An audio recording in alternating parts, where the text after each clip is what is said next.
Hi, Angela. Hi, how are you? Doing great. How are you? Okay. So, yeah, nice conference. That was really fun. I love cognitive offload. Oh my god. Yeah. Well, we'll probably review it in the meeting. So, I had to leave early because my sister-in-law and her fiance came over. So I got that. Yeah. okay. Yeah. Gives me really awesome acrylic markers. Yeah. Extra happy about that. Yeah. I just want to make sure we have this good timing right. What time do you have to leave, do you think? Oh, hi, Zura. Oh, hello, Bradly. Hi, how are you? Hello, Angela. Nice to see you. I haven't seen you in a while.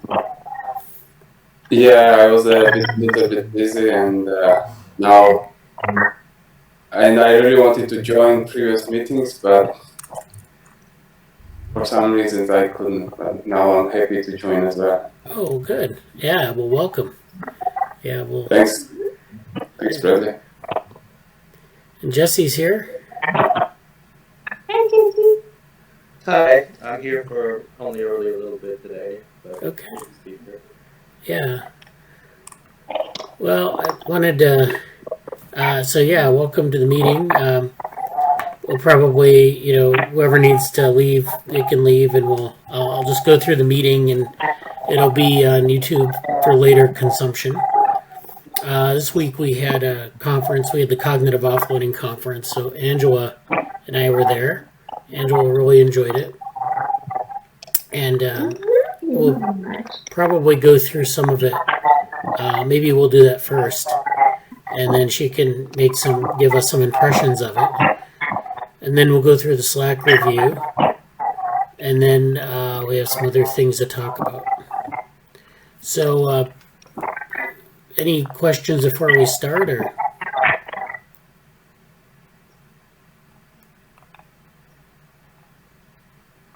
Okay. So let me go into I'll start with the Cognitive Offloading Conference.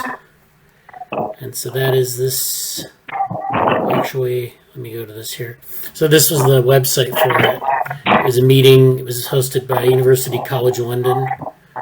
So the idea was that they're talking about cognitive offloading.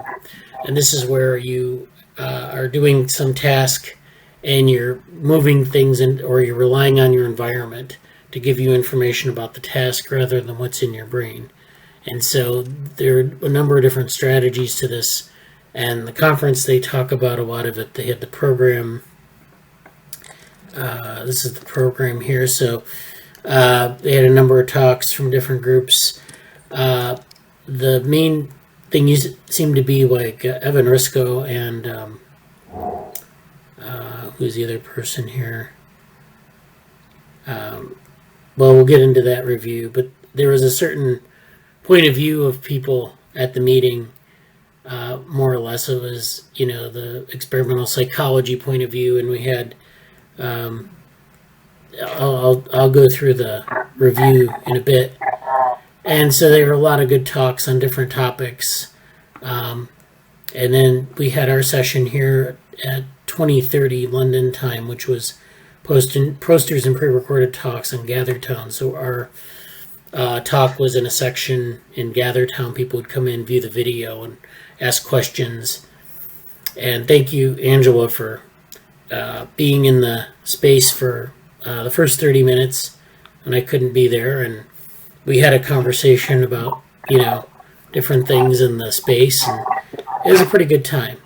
Oh, Sam Gilbert is the other person. So it's Gilbert and Risco.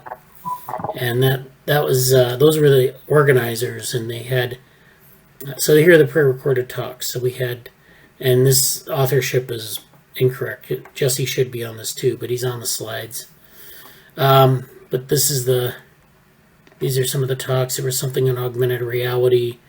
There was there were a couple talks on robotics and other types of automated systems.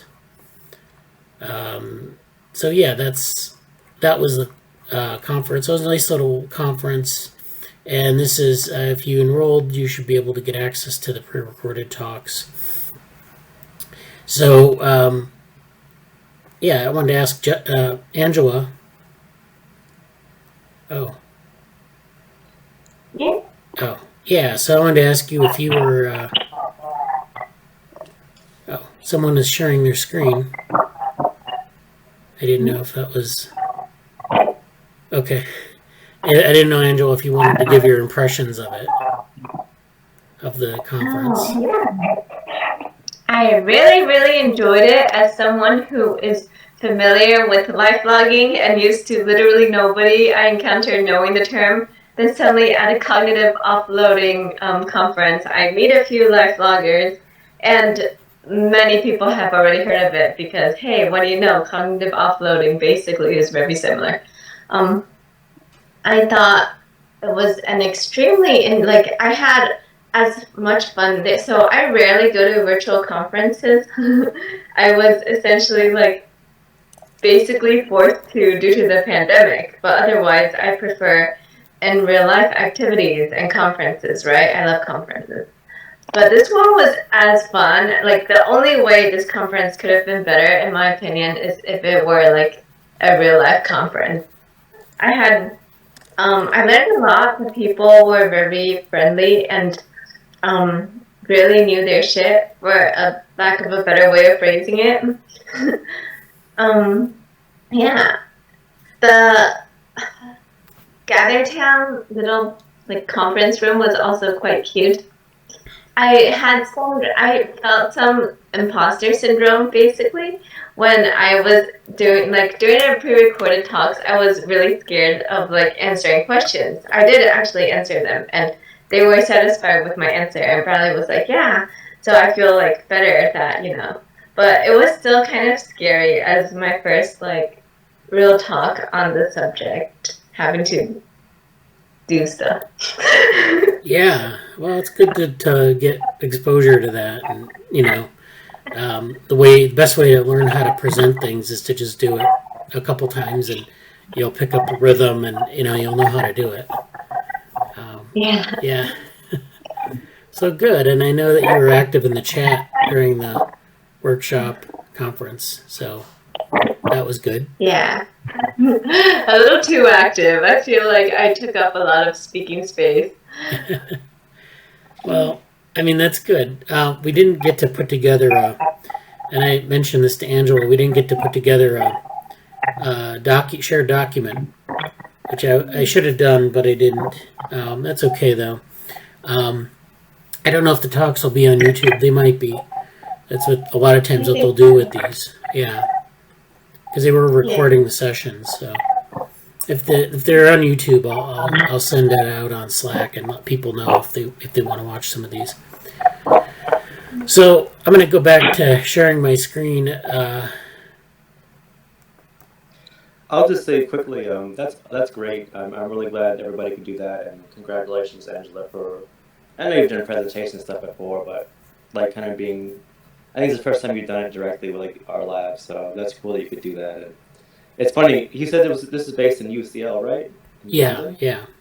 Yeah, we're actually we saw. I'll say this later. But we saw Charlotte from UCL recently, and it's kind of funny because if it was like an IRL one, we probably would have like went to it in person. But the timing of things was like crazy.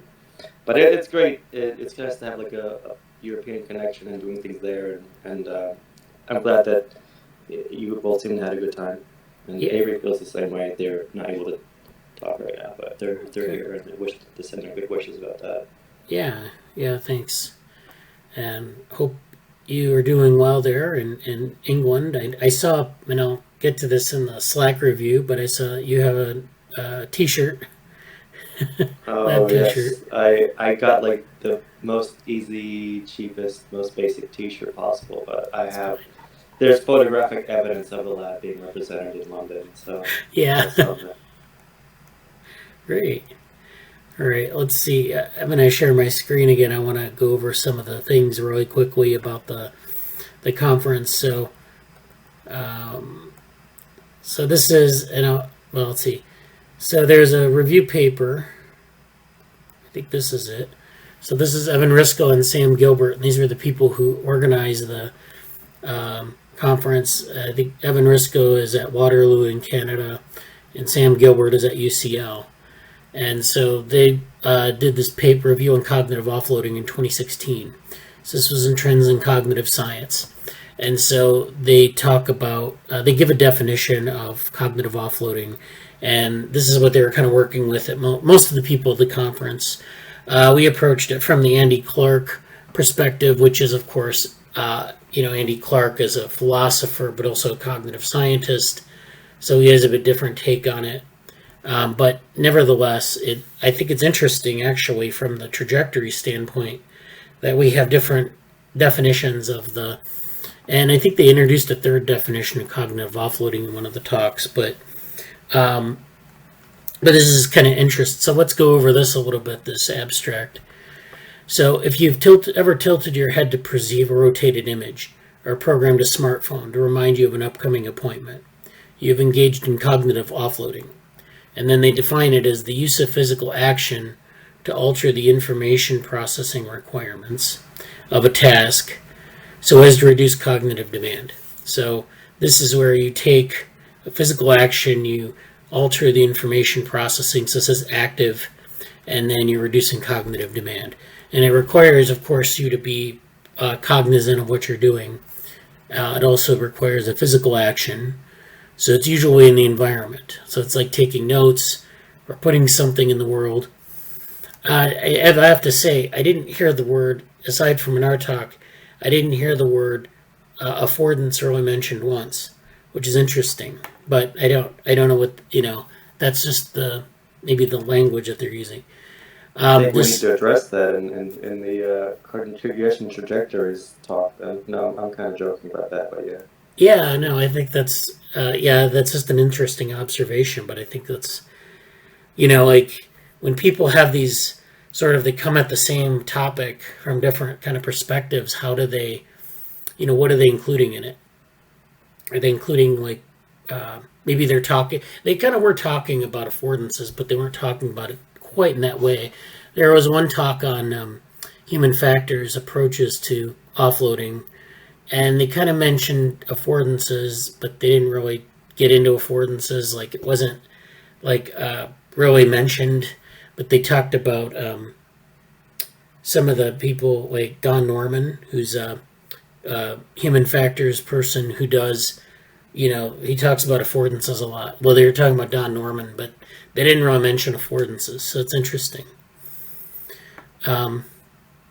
So despite the ubiquity of this type of behavior, and this is in humans, so other animals we're not considering that right now, it has only recently become the target of systematic investigation in and of itself. We review research from several domains that focuses on two main questions. One is what mechanisms trigger cognitive offloading. So why do we do it? What drives it? And then two, what are the cognitive consequences of this behavior? So what happens when we do offloading? When we take notes instead of putting things in our mind, what does that mean? And some of the studies that they had presented on, they suggested that we actually lose memory capacity when we take notes, or that if you rely too heavily on things like notes, or they had something on, I think, Wikipedia and different tools on the internet where you're going or navigation, right? What was that? Or just navigation, GPS navigation. Yeah, navigation too. Although they didn't really have anything on navigation.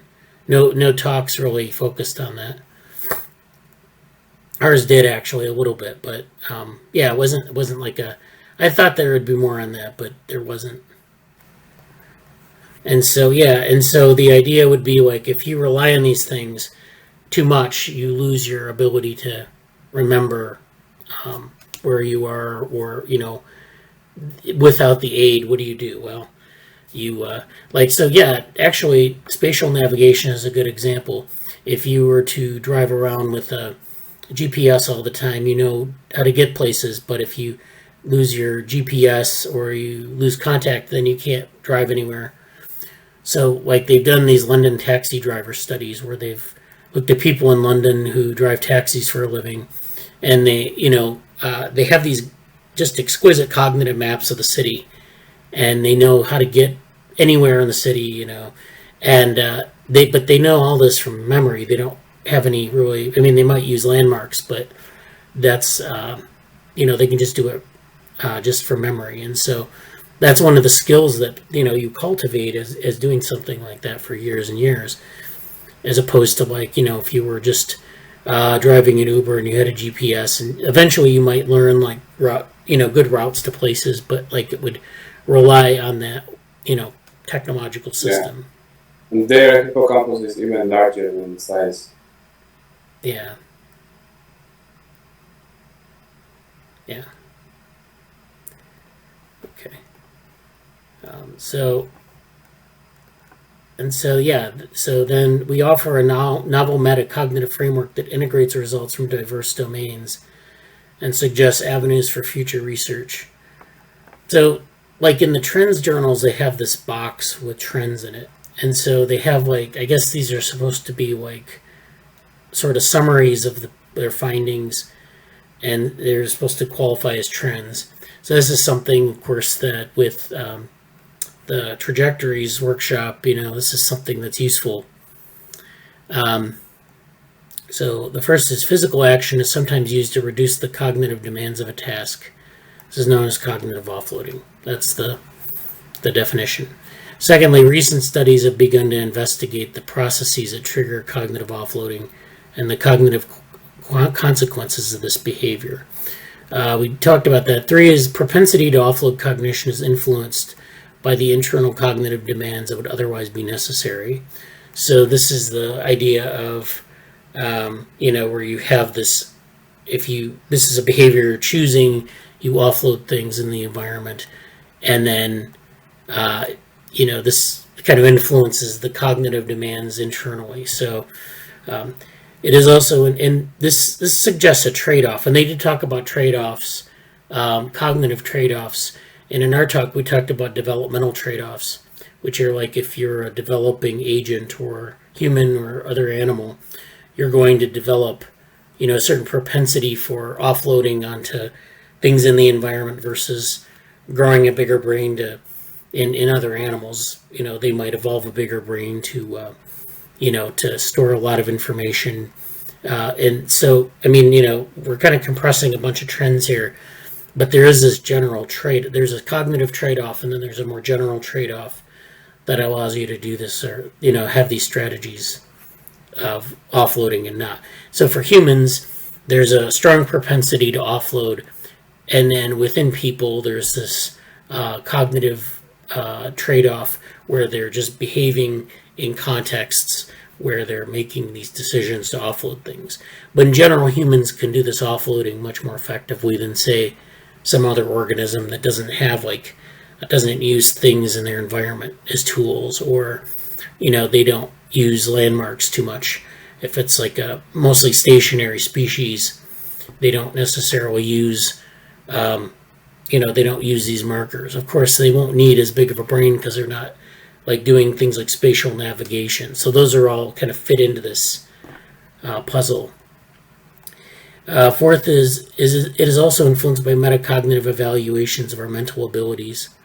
And 5, these metacognitive evaluations are potentially erroneous, which is, they talked about metacognitive evaluation, which is where you kind of make a decision about to offload or not. It's sort of conscious, and it's not something that, say for example, is dependent on memory. So it's not something that, if your memory hits a limit, you automatically do this. There's a decision to be made to do that. And so this decision, it may be in error, which may lead to suboptimal offloading behavior. So they kind of get into all of this. They talk about all the different domains. So there's just a lot of different areas of cognition that it could be, play a role in. They do talk about the wider concepts of cognition, which is embodied, embedded, extended, and distributed approaches. They didn't really talk too much about embodiment. Again, it was like they didn't get too deeply into some of these other topics where you have, you have embodied cognition or they talked about distributed cognition, and maybe a little bit about extended cognition, which is where you use tools, you leverage tools to extend your cognition out into the world. So if you're using a computer or if you're using some tool like a rake, you're moving your cognition out of your brain and into the environment. And so that's what this is about. And so this was the main paper that people referenced a lot. There are other papers in this directory here. One particularly interesting one was Thinking with External Representations. This was David Kirsch. This is from AI and Society in 2010. And this paper had to do a lot with why do people create extra representations to help them make sense of situations, diagrams, illustrations, instructions, and problems. So this is something that, you have something in the world that's, you offload some spatial information to a map, a paper map, say. I'll be old school about this. And then you have this paper map. Now you need to understand what the paper map means. So you make this, this sort of diagram, and you put it on paper, you put it on a computer screen. People read it, but they have to understand what the, and a map usually have a legend of things, symbols that they use for different things. And you have to know what those are, or at least know to consult the legend to know what those are.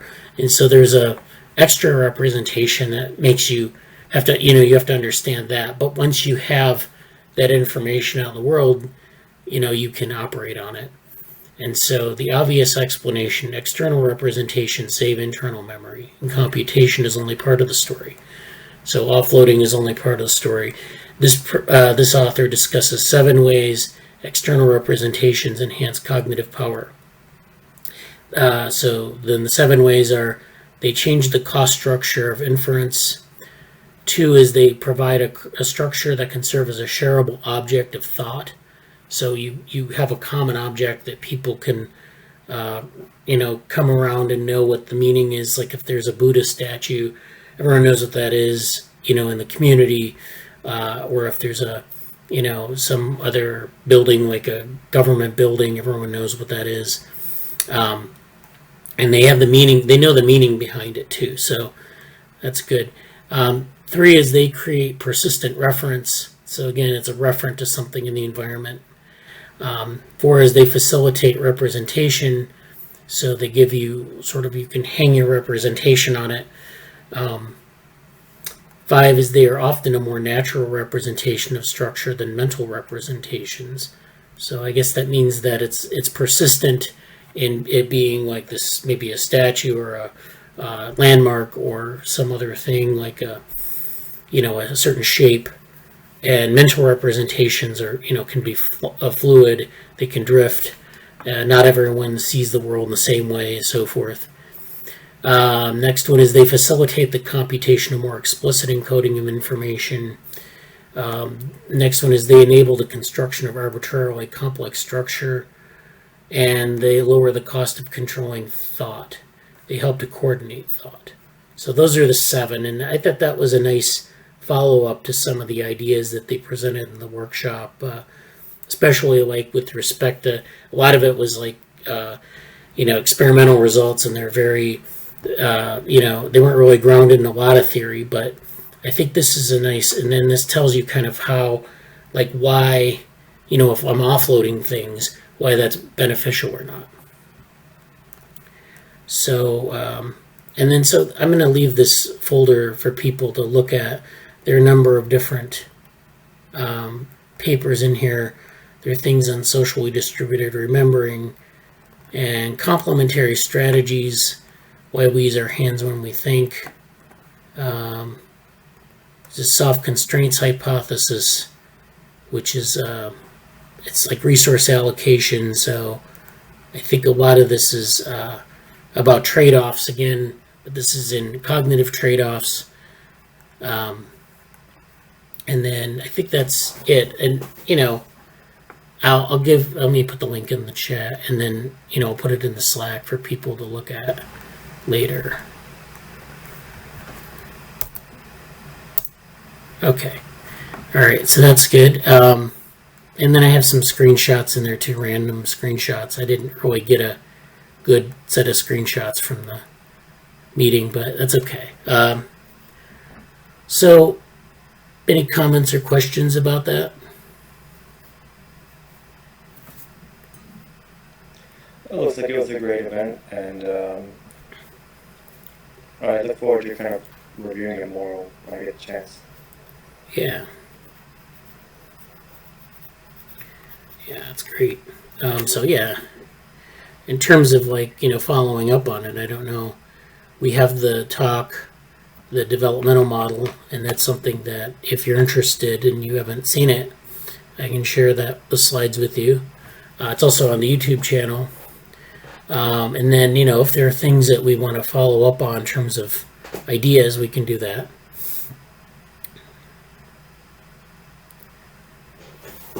Okay.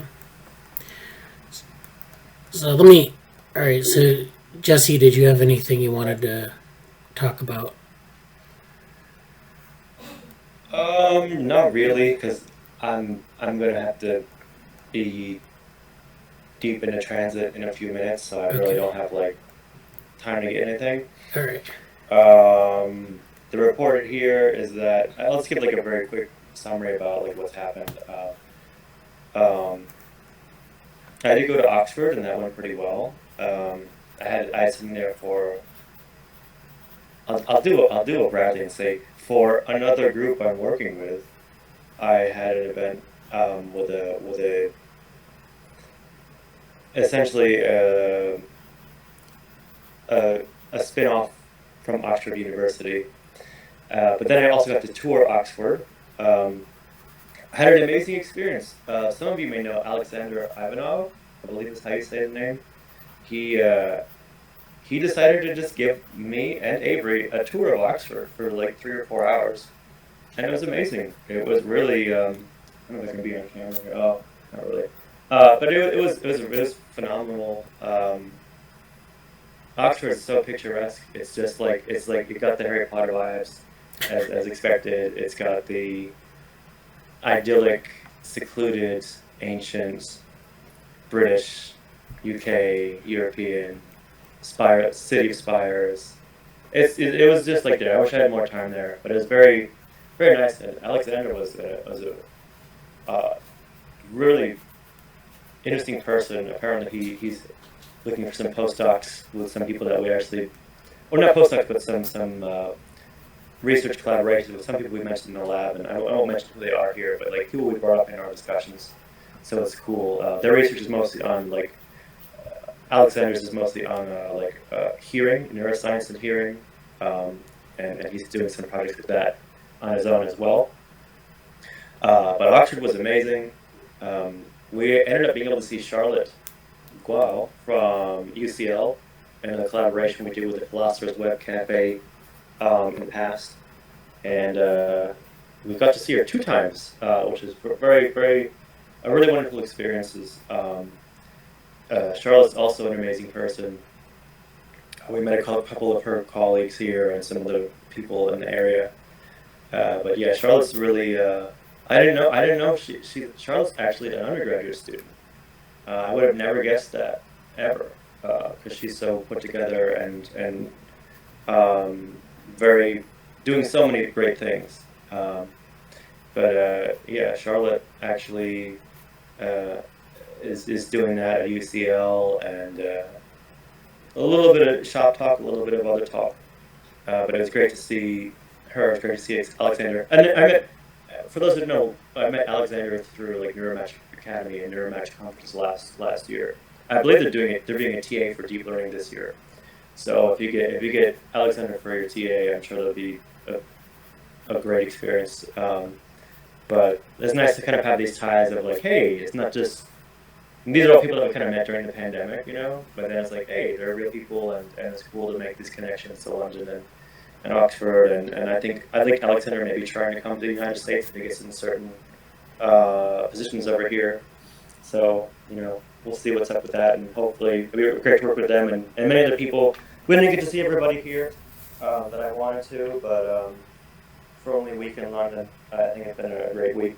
We have more pictures of Avery and myself and some other people. We have a picture with Charlotte at a restaurant we were at.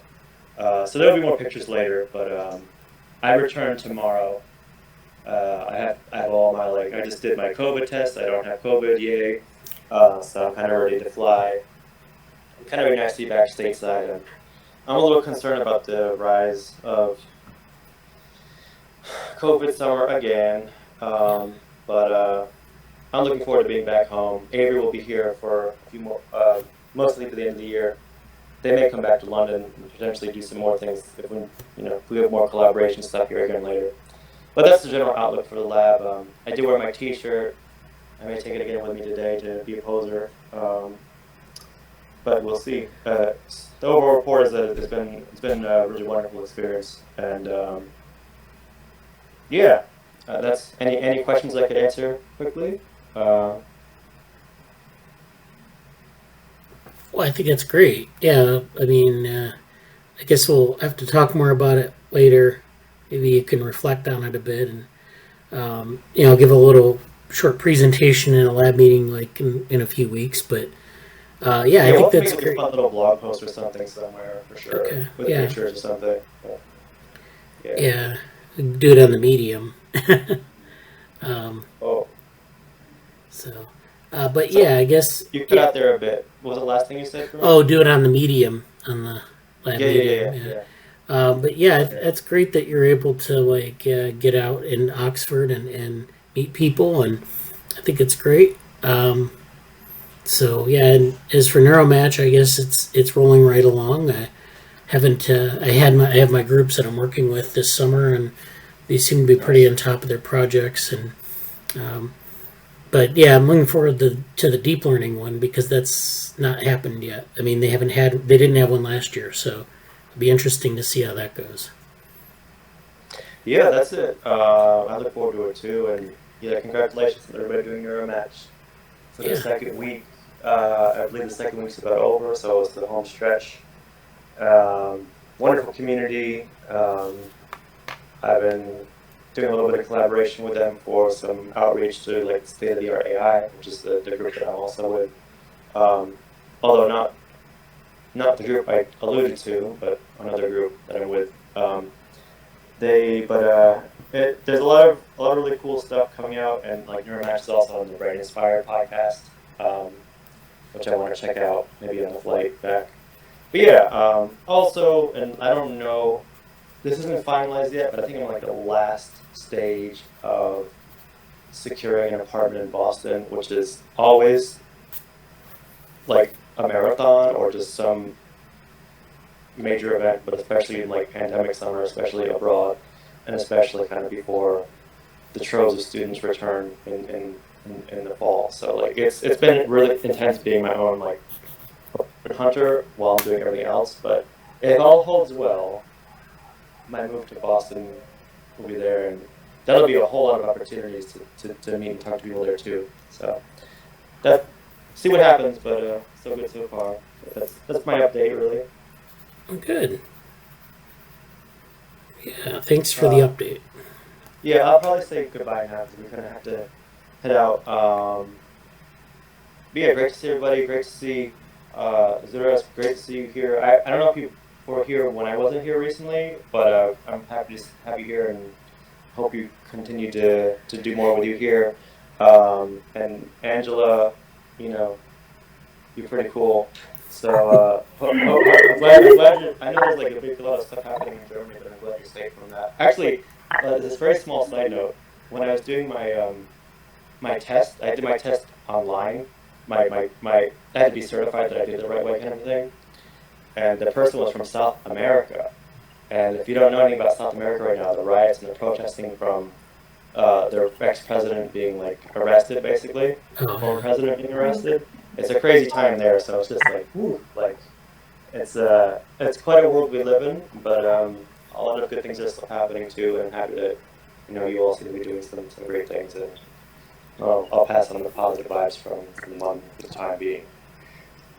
So that's a good note as any to depart on. But hopefully next time I see you, I'll either be in Boston or back in New York. yeah. But I'll sign off for now and take care, everybody. Take care.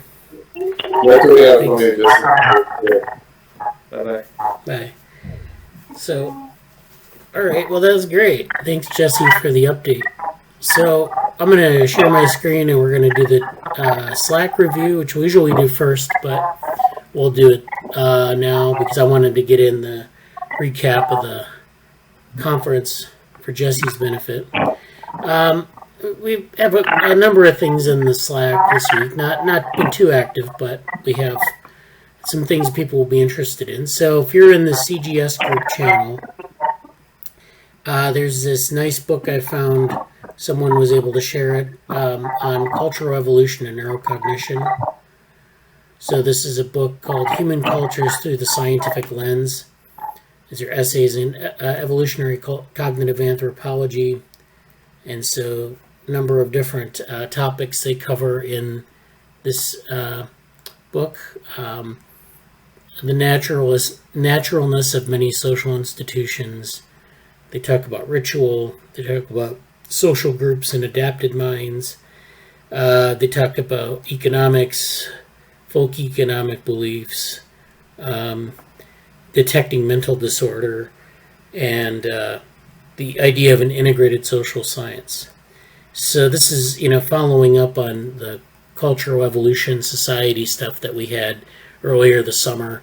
I know there are all these events that keep happening, so like we do one event and that kind of gets swept under the rug. We do another event, and so forth. But we did have a pretty decent presence at the Cognitive or the Cultural Evolution Society, so this kind of fits into that work. So if you're interested in this, and I know Zura mentioned that he's in that the place where he is might be conducive to experimental work or interesting cross-cultural. Right, yeah. So do you want to talk a little bit about that, or? Yeah, I still don't have a specific idea right now, but I was thinking I had some thoughts about it, and I think that it would be an interesting side research. But at this point, I don't have anything specific. So in Georgia, as I said, we have our own language and not many people talk in this. So also it's just that only people in Georgia talk in Georgian. And so not many research has been done. And the language is really old. And not many research has been done outside, like comparing it to the cross-cultural ways. So yeah, like if you have any idea, Bradly, or other people that you love, I would be really happy to collaborate and run some experiments here. Yeah. Yeah, I mean, yeah, we do have people in the group who might be interested, but we'd have to get in a conversation with them. But yeah, I don't really have any specific ideas myself, but I'll be thinking about it. Sometimes we have to sit on these things a while before they bear fruit. So, but definitely something that's interesting. So thanks for the sort of bringing that out of Slack into life because. It kind of is something you mentioned a while back, and I don't know how many people actually heard about it. So what's the channel's name? CGS? Yeah, CGS Group. CGS. Actually, I could probably invite you to it.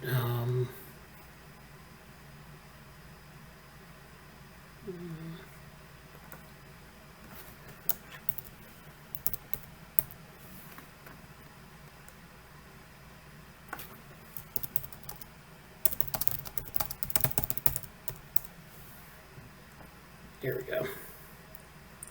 All right, there we go. And I got you into the channel. So. Oh, All right. thanks. No problem. All right, let me go back to sharing my screen and we'll keep going through the channels. So that was the CGS channel.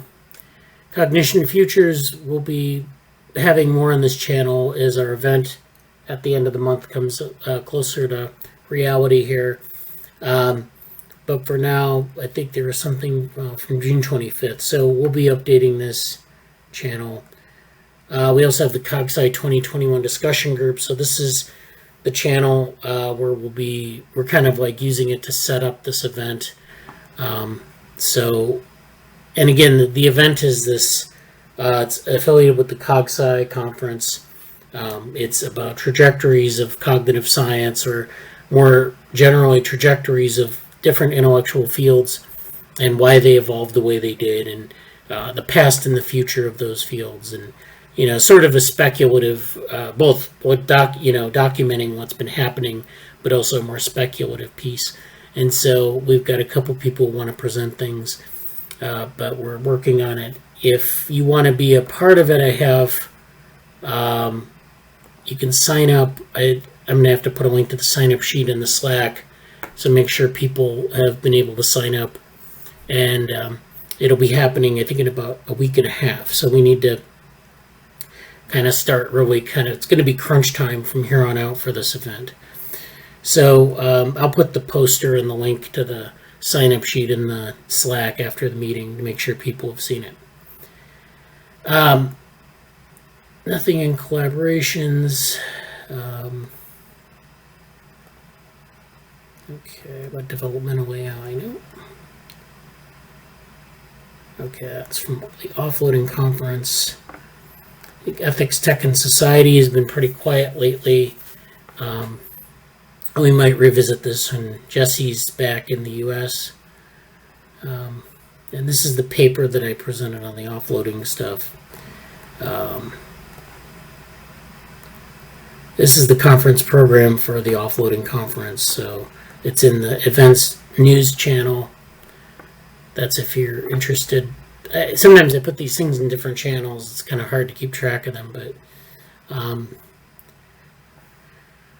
the general channel, so Zura posted a link to this Ian Cousin's lab at Max Planck, which is collective behavior. So yeah, Ian Cousin's work is very interesting, and he's done a lot of good work for many years on different topics in collective behavior, swarms, and other types of modes of collective behavior.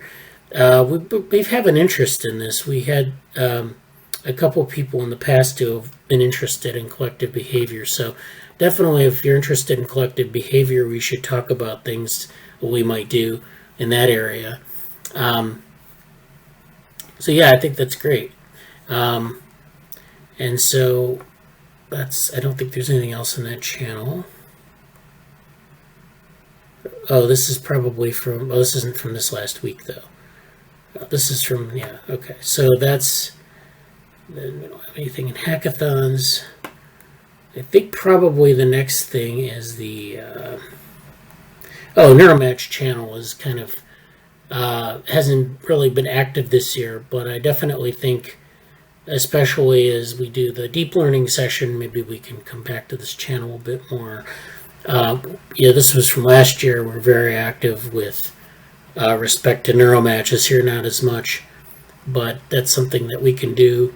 If you have questions, and if you're following along doing the observer track, then this is something maybe you'll want to engage with, and you can ask questions about Neuromatch if you have, because Jesse attended last year, Rashab attended last year, Zura, I think, attended last year. So we had a number of people in the group who were around for that, and so they can answer questions on that. And then the Sure, I'm doing this right now, so this year, and I didn't know. Did I catch it correctly that you are a mentor this year? Yeah, I'm a mentor for two groups. Yeah. Computational neuroscience, right? The one that's going right now. Yeah, computational neuroscience. And you are mentoring group projects or tutorial sessions? The group projects. Group projects. Yeah. So which data set the project is What am about your project? Yeah. One of my groups, I don't know if both of them are doing the human connectome. I know one is doing the human connectome, and they're looking at the difference between linguistic and mathematical networks. So like when you do language processing versus like mathematical computations, and then like what do those networks look like, and how do they overlap and not overlap. And the other group I'm working with is doing a comparison of like neuroimaging data, a visual system, and I think they're using, I don't know if they're using the human connectome data set, I can't remember, but they're basically using data from the visual stream, which is like V1, V2, and up all the way up to, contextual processing, looking at those areas and mapping them to a deep learning network. So like AlexNet and some of the other networks where you have layers, and the layers correspond. So the research that they've done on it is, people think that the layers of deep learning networks correspond roughly to the layers of processing in a visual stream. If you put, for example, image data into a deep learning network, you get processing that has like this rough structure of, the visual system. You start from V1, which is where you're processing, blobs. And then you move up to V4, V5, and then some of the other higher level areas where you're processing sort of, you're processing motion, then you're processing sort of the context. So there are different analyses you can do, which are like, different representation, similarity analyses and things like that, where you can look at the difference between the two, the brain representation and the neural network representation, and there's like a correlation that you get that's, it's never really that high, but like the idea is that, there's some correspondence between the two types of models, and so we want to know more about that. Right, yeah. So, and that's an interesting topic. We've talked about it in the lab a bit, about the parallels between the brain or brain networks and deep learning networks. And it's really a wide open area because not a lot of people have, it's a newer set of tools, right? Like we haven't been able to really kind of assemble brain networks for very long, and we haven't had deep learning networks for very long. So there are a lot of things that are like, maybe that aren't at all similar, but there are a lot of parallels.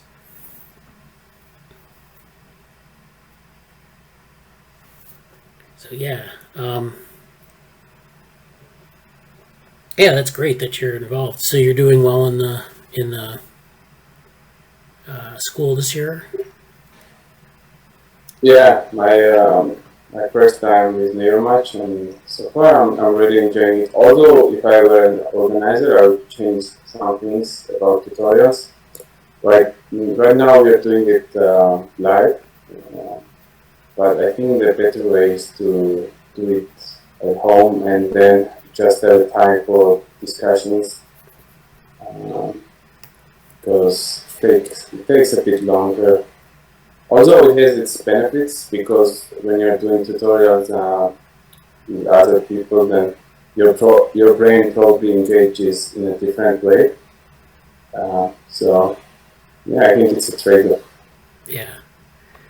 Yeah, I think it's their last year. Well, I remember last year, like they have this sort of fire hose model of learning. So, like the first week is wherever you learn like a lot of things, and you're not really into it yet. So you have all these things you have to like put into your brain, and you have to figure out what they mean.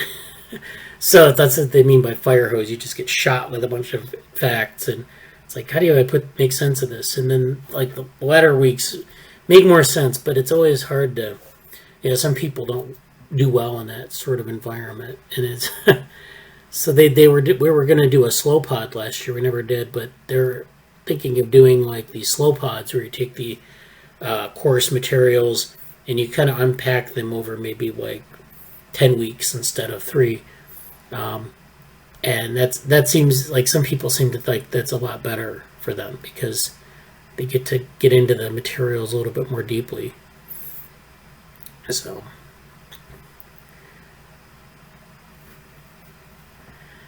yeah, that's great. Yeah, and so we'll be talking more about, well, we can talk more about that in the coming weeks. Also, the deep learning school, which is, of course, you can do the observer track or the actual course. So Jesse's going to be there, and Krishna, who's also in the lab, is going to be a TA for that. So we have a good representation in that one. And that's new. That's never been done before, so we'll see how that goes. So let's see. Let me share my screen. So yeah, definitely the Neuromatch channel is NMA feedback. So this is, again, I think, like when we had a group in the lab last year where we were doing this project on cybernetics and feedback. And so we did, Jesse and Bhavik, I think, were there. Ashk was in that group. And they did this project on cybernetics and feedback, basically using the mouse data set. I don't know if they're using the mouse data set this year, but it's, it was basically the idea that you could take behavioral data and you could look for different orders of feedback, and we could model it as sort of a cybernetic model. We didn't really get very deeply into the analysis, but there's something that we talked about revisiting this year, but I don't think we were in a position to do that this year. So there's this project, and it's on our GitHub page, actually. So if you go to the GitHub organization that we have, which is ORL's dash group, and this is the our front page for GitHub activities. We have something on, it's not reconstructing cybernetics, it's the, I don't know if we have Neuromatch up here. Oh, there it is. Okay. So we have the homepage, we have the complexity of feedback loops, that was it. So this was the project we did last year. We have a couple of different things in here on how to design our model experiments, working with data. There's sort of instructions on how to do this project, but the project itself was about, and I still don't think I have the actual description here, but it's basically about taking some behavioral data and figuring out, different orders of feedback based on, so like in the mouse data set, you had these settings of gain and things like that. The mouse was interacting with a ball of some type, and they were controlling it to control their visual input. And the idea was that there was this feedback going on based on the amount, the visual stimulus and the setting of the ball. So we were able to map those together. And so I don't know, if that's the best data set to use for this. It might be better to use a different data set to look at some of the other. So this is the IBL data set is the one we were using for that. I don't know if is there a better data set that exists, or maybe we do more, we model it with what they call pseudo data, which is where you come up with different variables and you create hypothetical distributions for them, and you test it out and you see if it works before you try to find a data set to test it with. So, those are things that, those are things to follow up on that project, but it's not something we're going to do this year, probably. So one question regarding that. Have you actually thought about making it a paper material, continuing work on it and actually making a paper out of it? Or do you have a new kind of questions? Yeah. Or, yeah. Because right now I was this year, at least there are some data sets that are relatively new, and I think if you come up with a good question, then basically you can get something new out of the data. Especially this Allen, so there is this one data set from Allen Institute, and it's really well documented, and it even has its white paper and everything. So I'm thinking if it should be a really good way to have a motivation to work on this data as well, if it's eventually a paper. Yeah. What data set are you referring Yeah, to? did you think about it last year? Yeah, we had certain questions last year. I mean, we were just trying to develop different ways to interpret the data, different questions we could ask. So we were very general last year. We didn't really get too deeply into it. But you said that there are new data sets. Do you have can you share your screen, or do you have like those pulled up, or? Yeah. Okay. I'm gonna do it right now. Yeah. Let me first find it, and then I'll share the screen.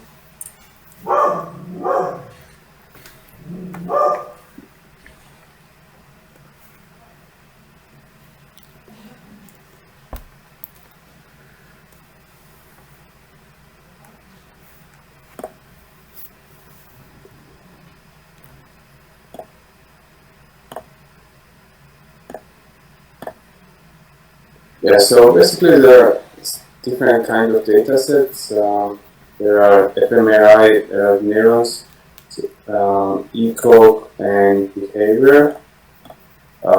So I was mostly interested in this neuron data set because I have not worked with neuron and real neuron data before, so I was interested to kind of make sense how these data sets look like. So there are different types of recording. So this one is neuropixels recording, which is most accurate in terms of the firing rates you get and the resolution. And then this one is kind of mixed. It also has FPL data and also the calcium imaging, I guess. And this one is the one that my group is working right now is a based on 2-photon calcium imaging. And so here, if you go, so this data is quite, even they mentioned here that this data set is worse. So with the caveat that the data is unpublished, so it's harder to find supporting information for it. So this is kind of relatively new data. And here I'll just quickly show you the white paper for this.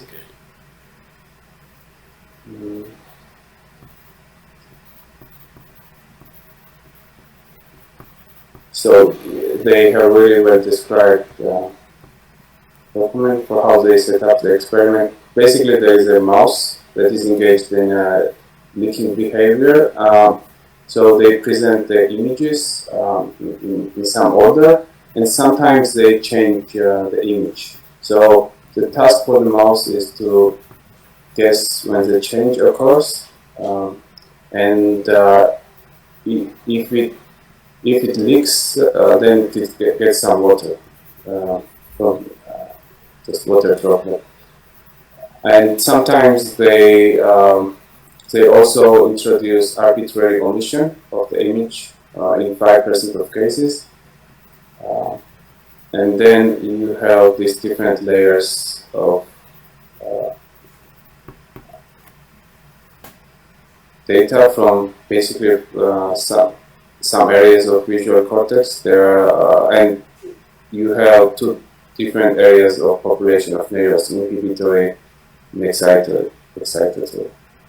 And then, yeah, they don't specifically. I think there is one published paper on this data set, but that's it. So they don't. It's So here they describe everything, and the data set that comes from this SDK, which is by Allen Brain Institute. And I took a quick look, and it's quite it's really well. So yeah, that's it. Yeah.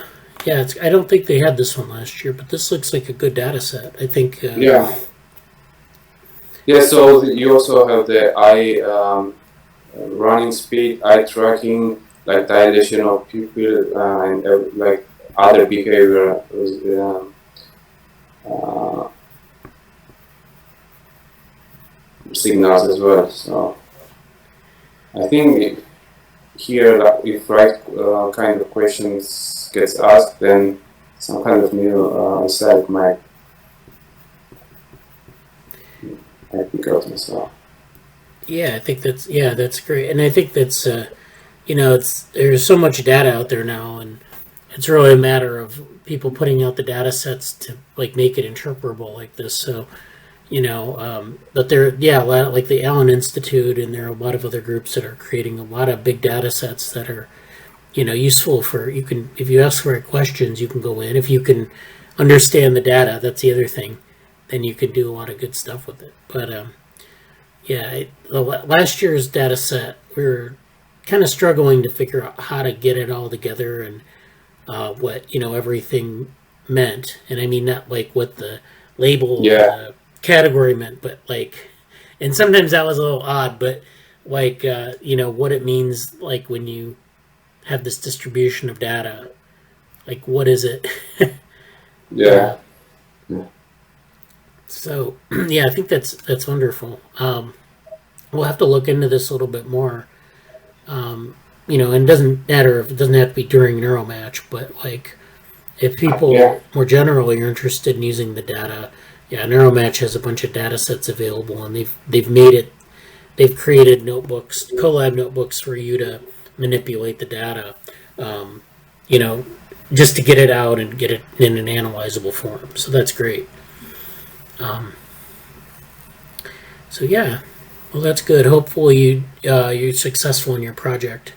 So I know next week they're going to be doing presentations on them. So yeah. great. Let's see. I'm going to share my screen again. I'm going to finish up the Slack review. Open chat forum, I think, had a fair amount of work. Oh, here we go. So this is this is our weekly update here. But this is Jesse in a Orthogonal Research and Education Lab t-shirt. So this is the thing that, like we were talking about last week, creating logos you can put on t-shirts or swag and wherever you are in the world. And this is his first pass at this. He made a t-shirt, he put a logo on the front, and there you go. That's the first lab swag I think I've seen. And then I think I said wonderful here. So that's great. And of course Jesse's visiting the UK, so he's somewhere in the UK, probably Oxford. And so I talked a little bit about like making, our group is highly distributed around the world. If you want to highlight where the place where you are, you're welcome to do that. It's just to put some geography on the different collaborators here. This is something that was presented at the NetSci conference. Network Architectures for Growing Academic Open Source. So that talk is actually up on the group on the lab YouTube channel, and it's a really interesting talk. It has data from a number of different open source organizations, and it talks about the networks that form from these different people coming together and doing things. So check that out if you're interested. Let's see. I don't think there's anything else. I think papers, if you want to join papers, I haven't updated this in a while, but we have a lot of things in the channel there's some things on collective behavior and other topics. So and I think that's it. The virtual reality. I did actually post something here. It's a blog post from my personal blog on Steve Mann, who is known for it. Well, I think he's still a professor at the University of Toronto, but he's most known for wearing, and this was like, he started doing this years and years ago, wearing a monocle for augmented reality. So the idea was he would like, and I know Angela and I talked about this on Wednesday, but recording yourself, like he would record himself wherever he went. He would just take his monocle and it would have like a video camera on it, and he would record all of his activities, interactions with people. So we were talking about, Angela and I were talking about that, like how, how that's sort of intrusive, but it's also informative, and what would you do if you had video of every interaction you had in your life? Well, Steve Mann kind of has been doing this experiment for a long time, and this was well before even Google Glass, which was like 10 years ago. Wow, this is really interesting. Actually, I was thinking about it myself. I didn't know someone has done it. So yeah. I can help you with that. I am doing it myself. Oh, really? So you can yeah, I can teach you the ways to do it cheaply too. But I was more interested to do it with babies, Oh. because then you get how lot of interlink to how they when and how they learn. So The next Piaget, but naturally. Okay. Yeah. So actually, Steve Mann, he's been doing this in terms of like augmented reality. So, okay, so there's custom-made glasses called iTap. Allow him to record everything he does, which is apparently where the trouble started. Apparently, he went to a McDonald's in Paris, and this was like back 10 years ago now. He got kicked out of a McDonald's because he was wearing these things. And so, they're like, if you run around recording yourself, maybe it's not as controversial now, but it used to be very touch a nerve with some people. So this is, what was that? I think the reason it's less controversial now, though I might just have unusually open-minded friends, well I do, is that like the internet essentially tracks everything we do anyway these days. So like, and as long as you say like, hey, I'm recording, people know to like, like, people don't seem to care overwhelmingly, because I have other friends who lifelog, and the overwhelming like people, they don't care. Yeah. But I think there's always the preference to not be recorded for most people, except for other lifeloggers who are like, yay, this is two-way. yeah, I think we are getting used to it gradually. Yeah. So I make this up. It depends on if you have control over the data. What was that? It seems to be whether or not they trust the person recording and if they have control over the data. Like, for me, I make it so that I can't access my own data if someone doesn't trust me, right? Like, they know that, like, it's there somewhere, but no one will ever see it. Not even me, most likely. Yeah. Unless they give me permission to see it. Then, like, yeah. So that's, like, an extra step so that, like, more people will be chill with it. Versus, like, oh no, it's Big Brother, but all the time, and the Big Brother doesn't, like, actually judge me, Like, Yeah. So, then in the blog post, I kind of make this cheeky observation that they're afraid of the Borg here from Star Trek. Is that what the McDonald's Corporation is afraid of? So this is like an early instance of wearable computing, and of course we're talking about lifelogging, which is, also the case. And so, yeah, a lot of these things that we have today, they've been around for a while, and people have been experimenting with them. So, like here, you have in 1980, you have this device that's a sort of a camera on your face, on your eye that records at eye level what you're doing. And here you have like this transmitter. You can see how big it is. In the mid 1980s, you had this camera that was smaller, And then in the 90s, you had these head-mounted displays, but like you had a pack on your belt. And the late 90s, it got smaller, and now, of course, you can just do it, like hold a camera up to your head, and like that's pretty much it. A camera phone, and you don't need to you're transmitting a Wi-Fi signal or 5G signal or 4G signal, but it's it's not as obtrusive as it used to be. You can imagine carrying all this stuff around with you to do something like this back then. And then this is examples of sort of, how you're taking video of everything. And again, you have to analyze it, I guess. So this is, kind of revisiting what's going on with virtual reality. But this is, a lot of things that they're doing now have been trying to do this for like 30, 40 years. So it's not like... So it's interesting, we talk about cognitive trajectories in cognitive science. There are actually a lot of trajectories, interestingly enough, in the world of virtual reality and augmented reality that, where people develop an idea maybe from science fiction, like, augmented reality, and then people start to work with it, and they pick it up, and they start to, have these really clunky technologies that have no chance of being commercialized. And then eventually people are working out the technology as things get smaller, cameras get smaller, memory devices get smaller. You're able to put this on your body, and it's much more effortless than, say, like something you would come up with in the 90s. And then now they're actually starting to commercialize a lot of the VR stuff at a pretty good quality.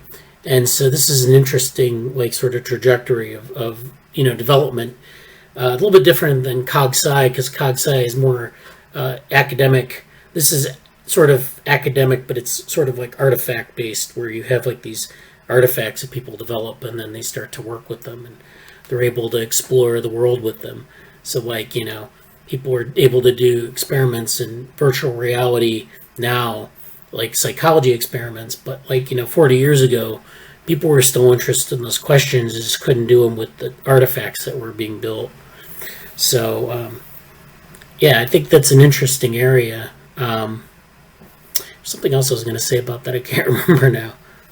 But like augmented reality is pretty broad, and I think that's one example of augmented reality. We kind of think of augmented reality like, like Pokemon Go, where they have you walk around the park and you have like these things that pop up in your field of view, these, 3D objects or little avatars.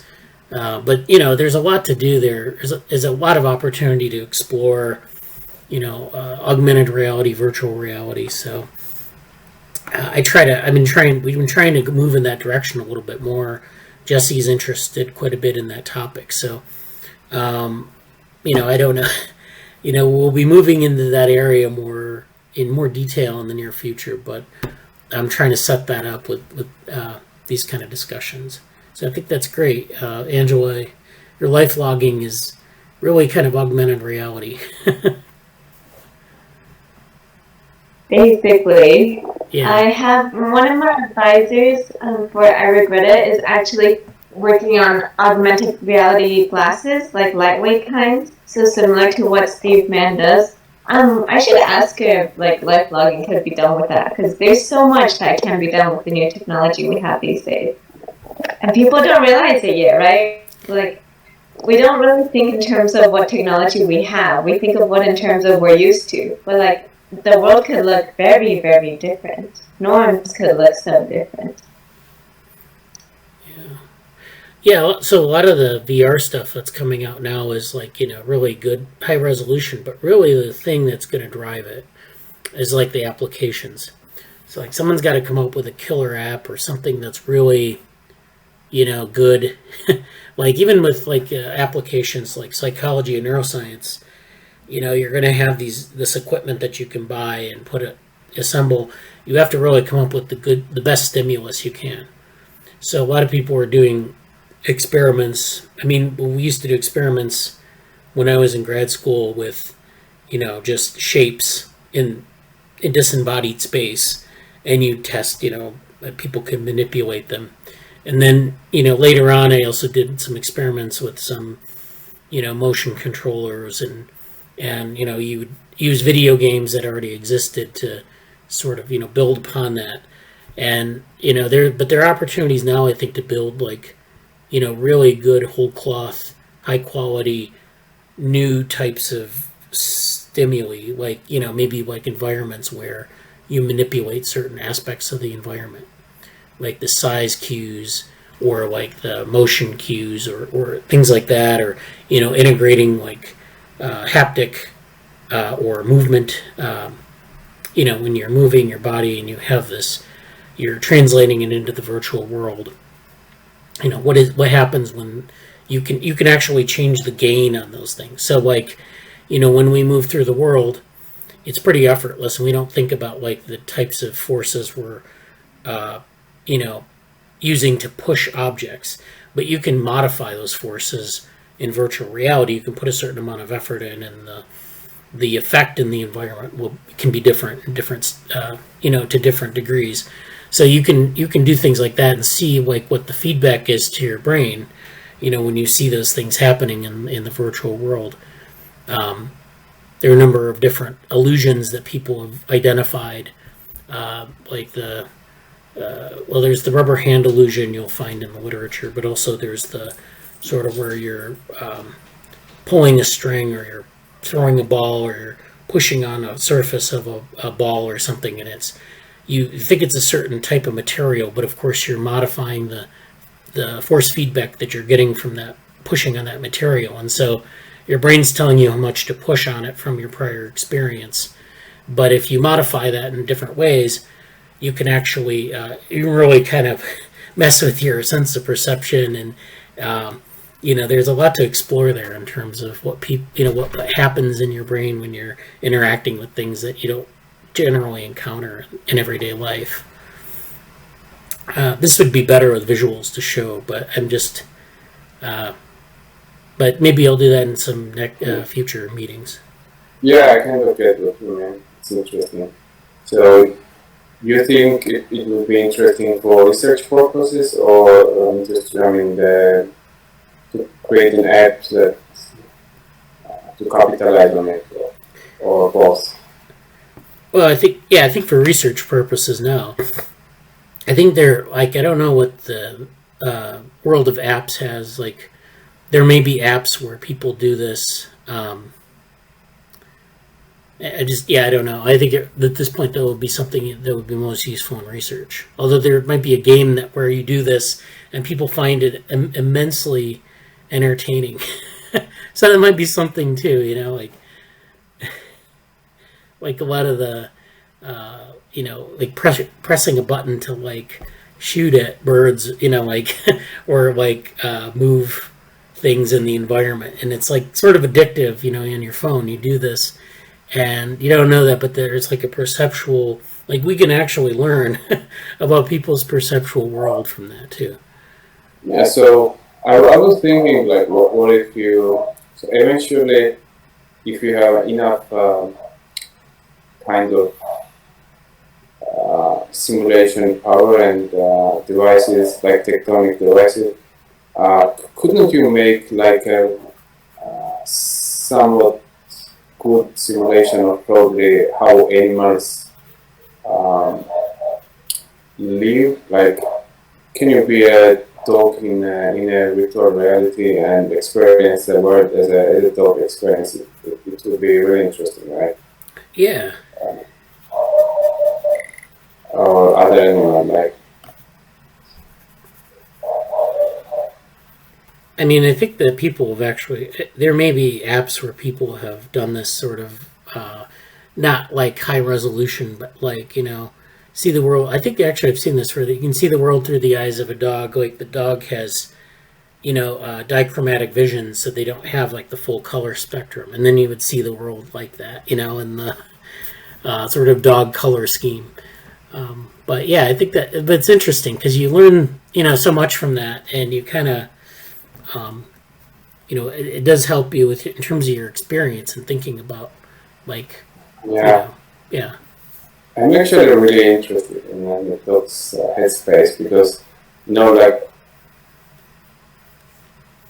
So their world is mostly made up of smells, right?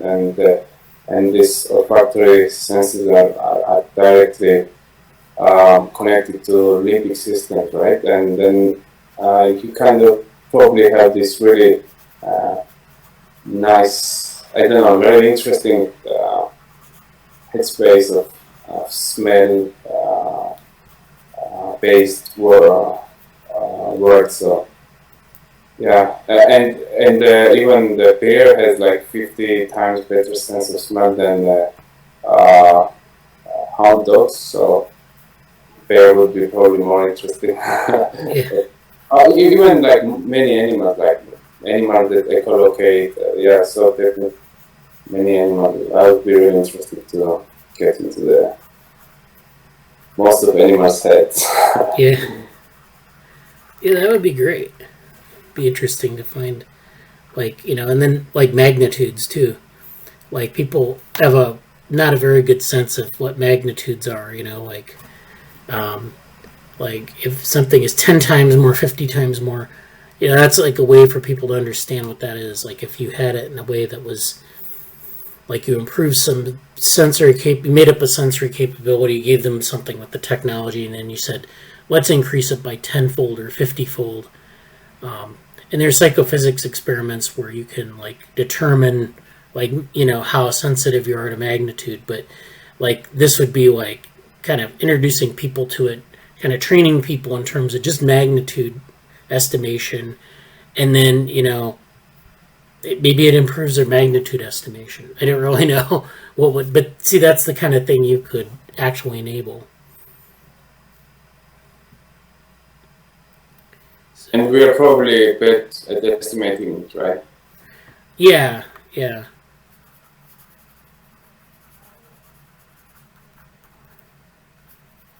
Yeah. Well, that's a great conversation.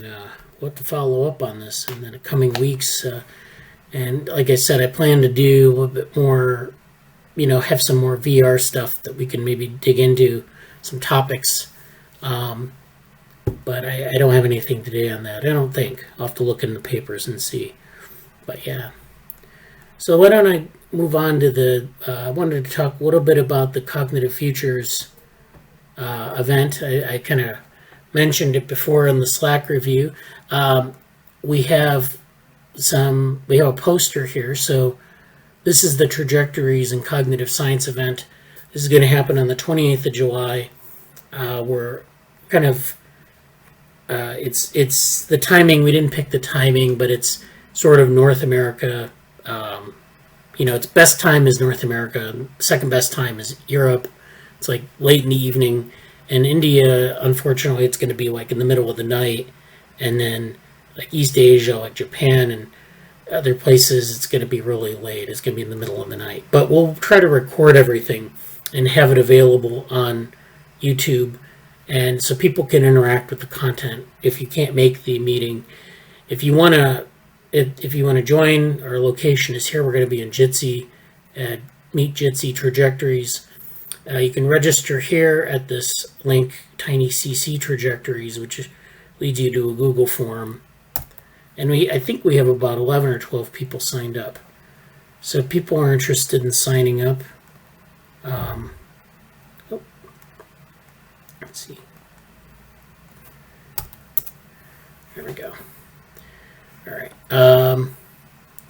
Looks like Angela left. It's okay. Thanks for attending, Angela.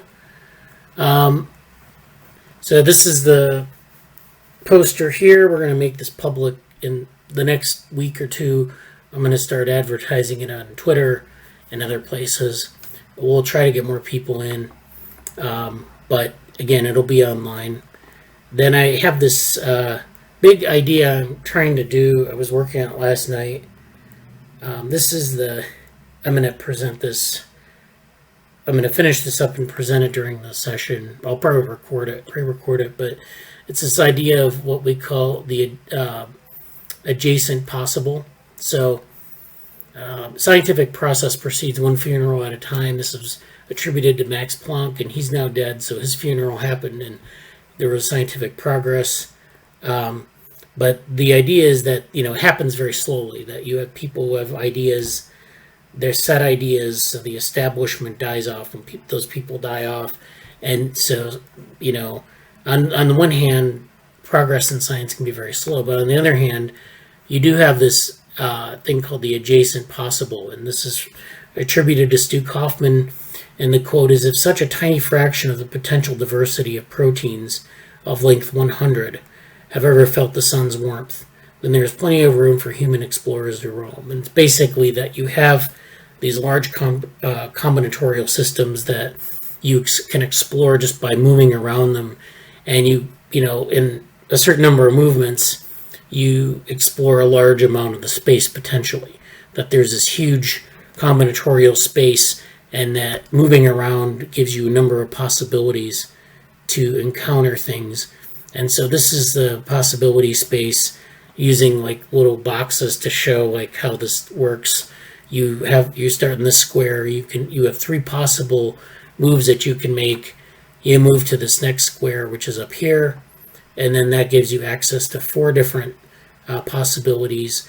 You move to the next square up here, and that gives you 4 more possibilities. So every time you sort of make a connection, and you can think of this in terms of like the academic literature. If you find a paper or a set of papers on something, you're moving from square to square, and then you're opening up new possibilities.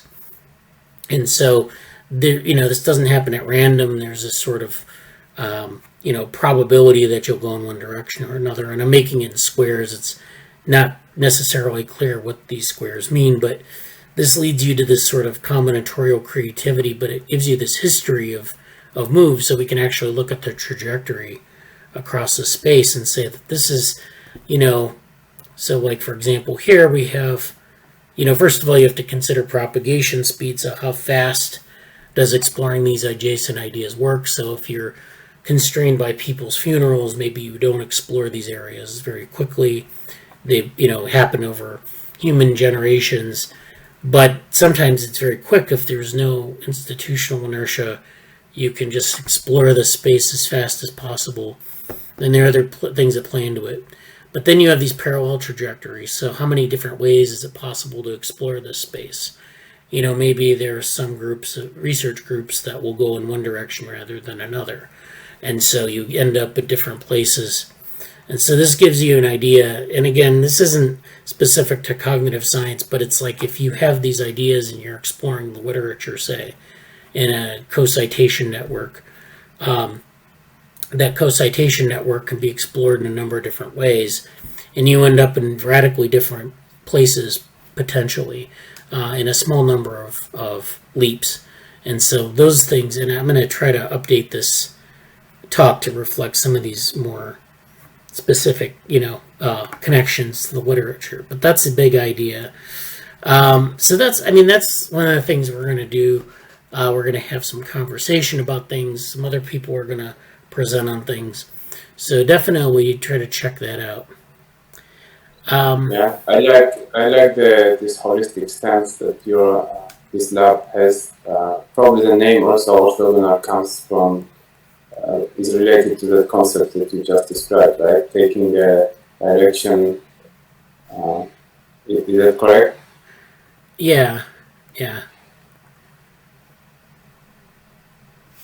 Yeah, because I think a lot of the times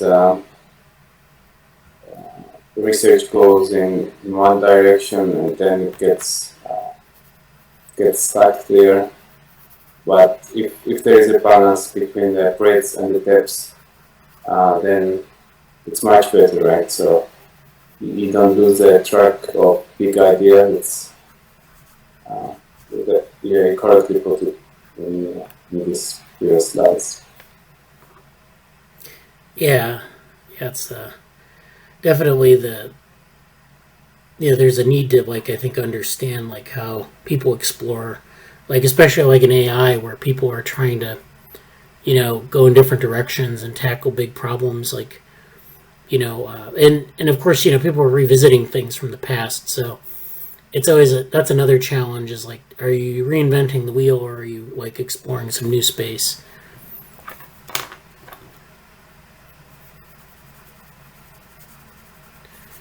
Yeah. Let me. So, one question, Bradley. So, I remember there was a talk, really big talk, where there was this all projects that's going in the lab, and I think it was an Excel file. Oh And yeah. I couldn't find it right now. Is this the different papers that we're working on, or? Yeah, and the deadlines are not coming. I think there was some Yeah. deadlines. Okay. Yeah. Why don't I do that now? Actually, I have it open. I'll just share it. Um, so this is the submissions document here. Let me put it in the chat, and so this is the perpetual document. Actually, it just started this year, like at the beginning of the year.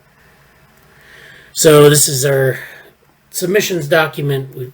We're quite a ways down here. We're at like number 59. So we've been doing this. Just shows you what we've been doing over the last 6 months, maybe in the lab or more.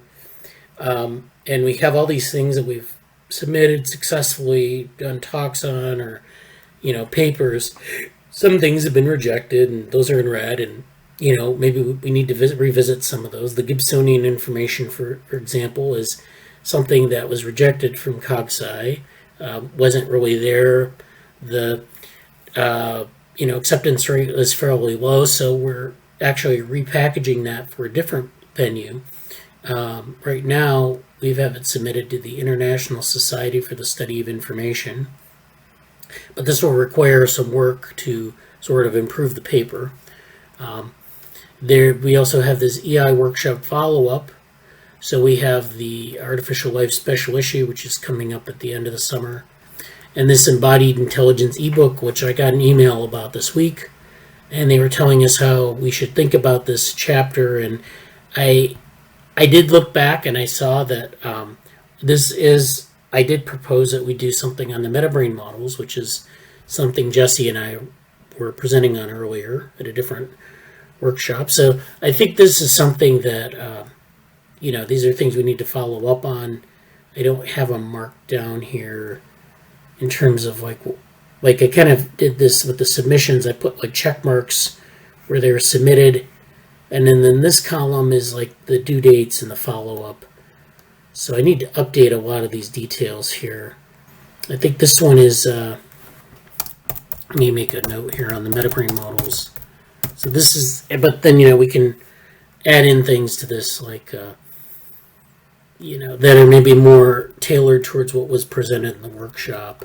So linking the metabrain models, for example, to our vision of developmental AI, or linking this to specific models. There's a lot there we could do.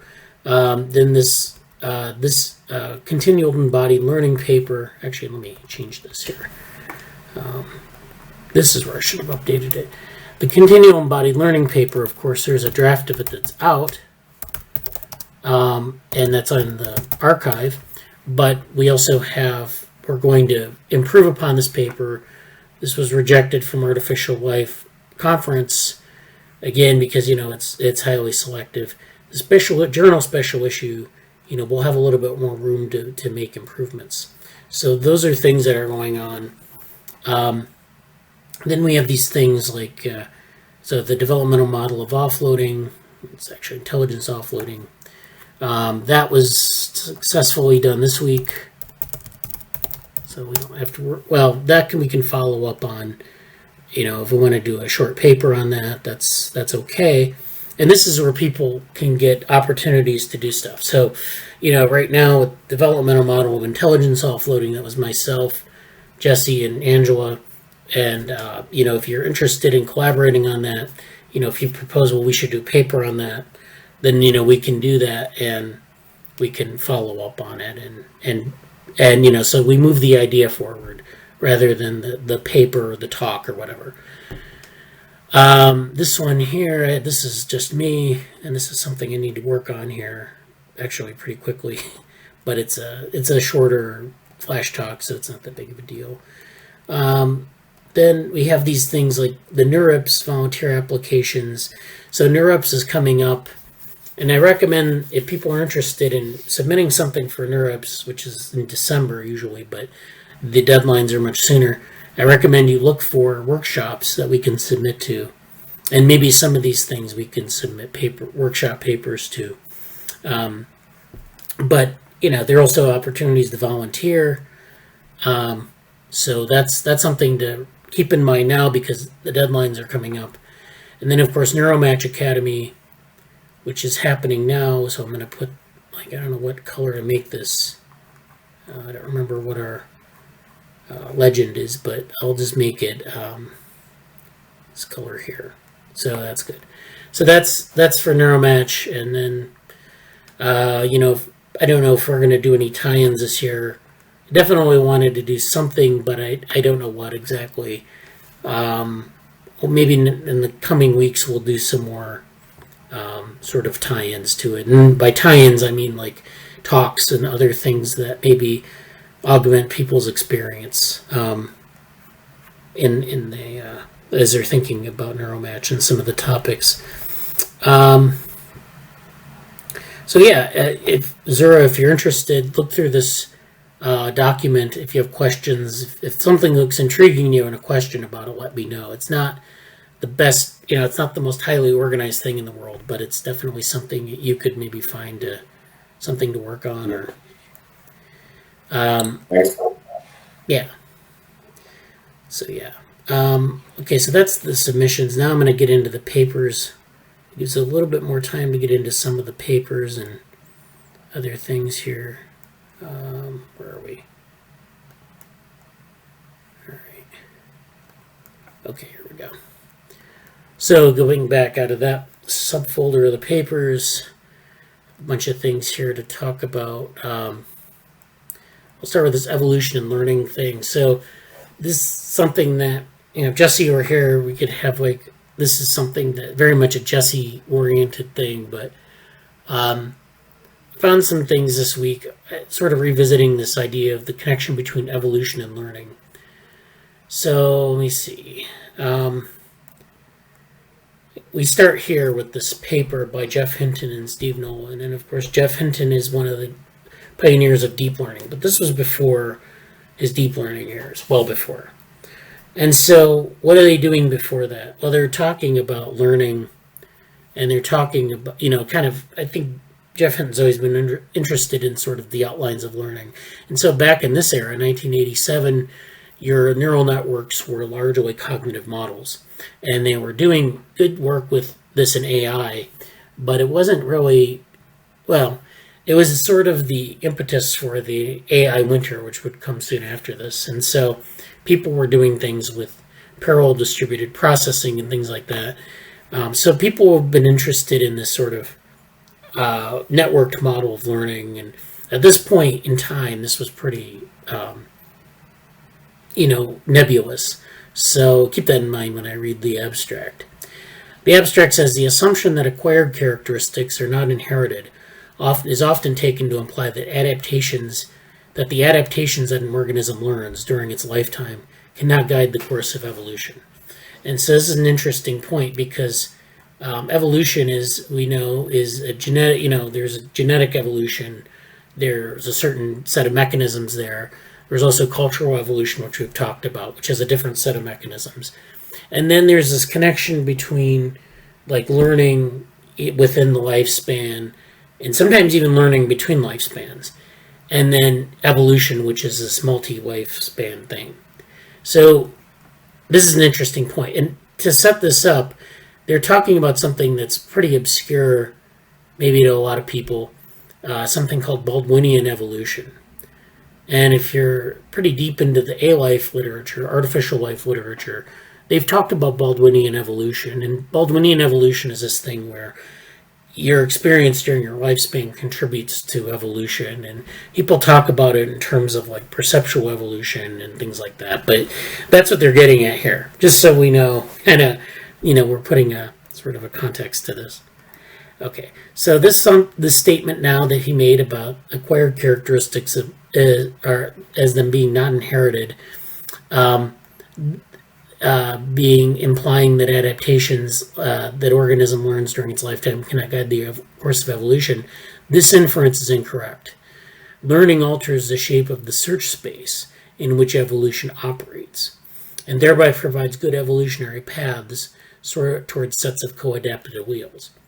So what they're saying is that by learning things about your environment and learning things in your environment, you're shaping the search space for which you will navigate. Basically there's this fitness space, we've talked about that, and that fitness space is occupied by different phenotypes.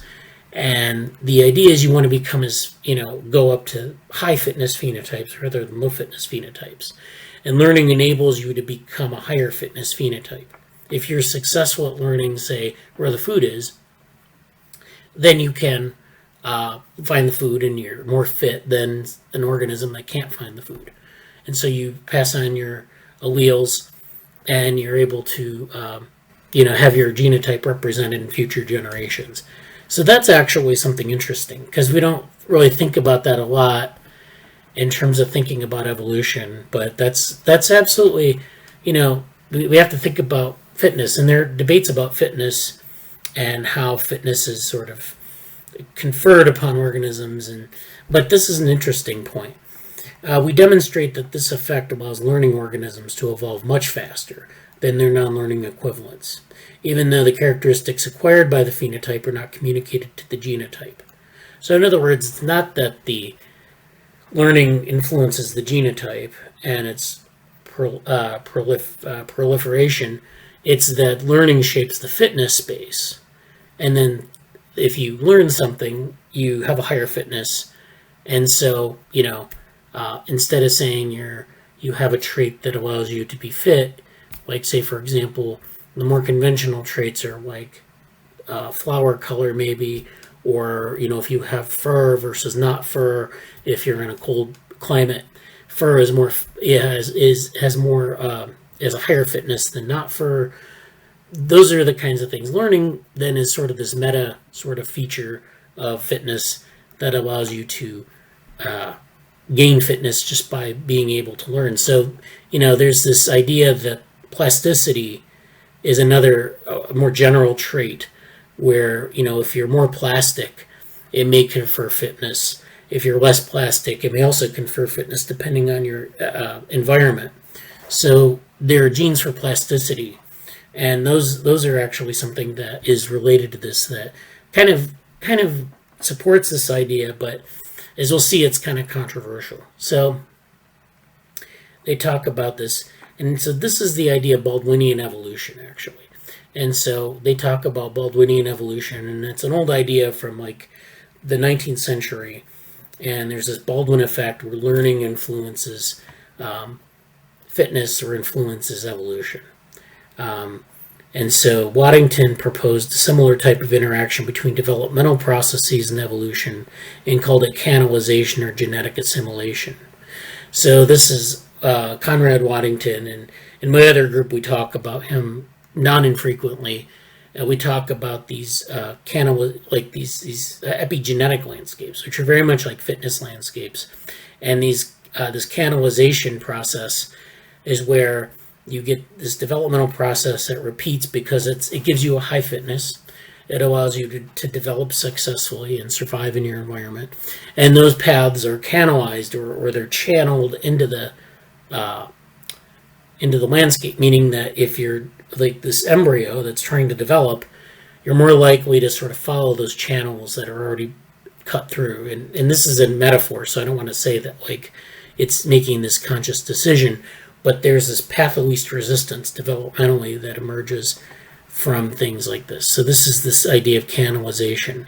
And so learning actually allows maybe for this canalization to happen without the organism necessarily needing to be aware of it or something like that. We don't want to be careful when we talk about these things because they're not the terms. We don't want to infer that there's like this consciousness that controls the process.